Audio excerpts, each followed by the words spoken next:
Dieu existe-t-il? Tôt ou tard, cette question finit par attirer notre attention. Comment se fait-il que j'existe? Comment se fait-il que je sois conscient de mon existence? Comment se fait-il que je sois atterri dans un monde aussi beau, où dès que je sors dehors, je m'enfarge dans une surabondance de vie, alors que le reste de l'univers semble complètement stérile? La sélection naturelle peut-elle expliquer l'apparition de la vie? Sinon, d'où vient-elle? Et d'où viennent les étoiles et les planètes? Comment peuvent-elles se déplacer sans aucun moyen de propulsion? Aucun être humain n'était présent il y a 13,8 milliards d'années lorsque l'univers s'est formé. Nous ne pouvons donc que postuler des théories pour expliquer la splendeur de la vie que nous contemplons au quotidien. Et ces théories ne sont pas nombreuses. Ou bien l'univers a toujours existé, ou bien il a eu un début. Or, tout début suppose une cause, un créateur. Dans cette série de capsules, je vous propose d'examiner ce que la science moderne et les avancées philosophiques ont à nous apporter comme évidence pour répondre à ces questions. Nous examinerons d'une capsule à l'autre 6 preuves modernes: la mort thermique de l'univers, la théorie de la relativité, l'expansion de l'univers, le Big Bang, les réglages fins de l'univers et les réglages fins dans l'infiniment petit que constitue la biologie. Aujourd'hui, nous examinons la mort thermique de l'univers.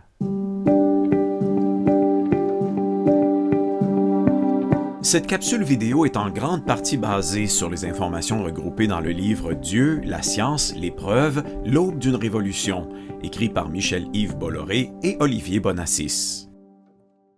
La mort thermique de l'univers est chronologiquement la première découverte scientifique moderne qui appuie la théorie que notre monde a bel et bien eu un début, ce qui conduit vers la nécessité d'une cause, d'un Dieu créateur. Cette découverte repose sur une science apparue en 1824 grâce à Sadi Carnot, la thermodynamique. Carnot travaille à Paris sur des machines thermiques et développe les premiers outils de cette science avant de mourir à l'âge de 36 ans en 1832, laissant une œuvre inachevée.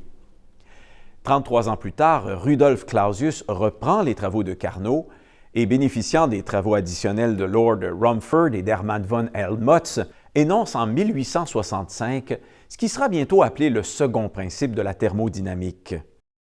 Sans apport extérieur d'information ou d'énergie, tout système fermé s'use et voit grandir son entropie. Qu'est-ce que l'entropie?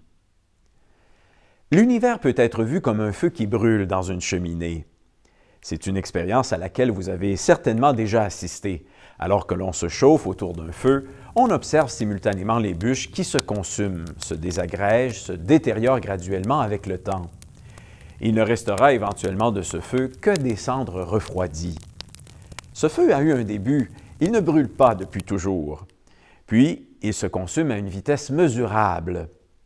Il en va de même pour notre univers, dont on est en mesure d'observer qu'il se consume lui aussi à une vitesse observable. L'entropie est donc liée à l'irréversibilité du temps.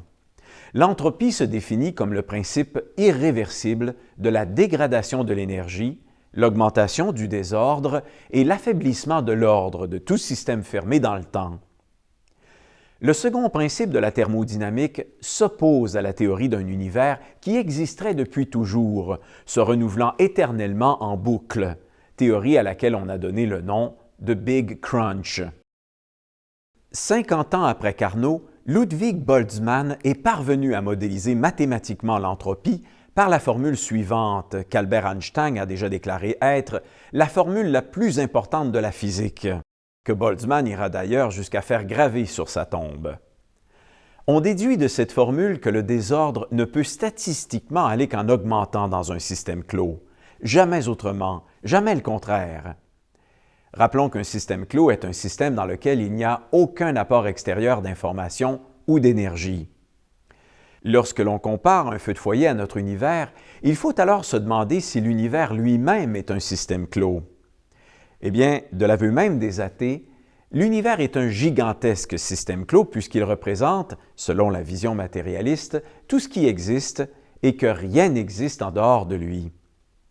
En résumé, le second principe de la thermodynamique impose une flèche du temps, Il suffit de mesurer l'entropie de ce système à deux moments différents pour savoir dans quel sens s'oriente la flèche thermodynamique du temps. Le principe de l'entropie croissante est une des lois de la physique les plus fermement établies. Avec les mathématiques statistiques, il est d'ailleurs possible de démontrer que la probabilité d'un retour en arrière est infiniment faible, et ce d'autant plus que le système est grand. La mort thermique de l'univers a été confirmée en 1998 par la découverte par Saul Perlmutter, Brian Schmidt et Adam Riess que l'expansion de l'univers s'accélère au lieu de ralentir comme on l'avait imaginé. Leurs travaux ont été largement confirmés par la mesure de la courbure nulle de l'univers calculée par les missions d'observation WMAP et Planck. La conséquence immédiate de l'expansion de l'univers est que celui-ci était par le passé plus dense et donc plus chaud. Il se dirige ainsi inévitablement vers le zéro absolu. Si les lois de la nature ne changent pas dans le temps, il n'y a pas d'autre issue à terme que la mort thermique de l'univers. La mort thermique de l'univers est une conséquence de l'application du second principe de la thermodynamique à un espace dont l'expansion continue indéfiniment. Il n'y a aujourd'hui aucune théorie scientifique cohérente avec l'ensemble des observations que nous avons pour proposer une alternative à ce scénario. La mort thermique de l'univers non seulement contredit toutes les visions du monde cyclique, les mythes de l'éternel retour, les métaphysiques antiques ou hindous, mais elle constitue l'une des preuves les plus fortes d'un début de l'univers. Or, tout début suppose une cause, un créateur. Ici Michel Lizotte, au revoir.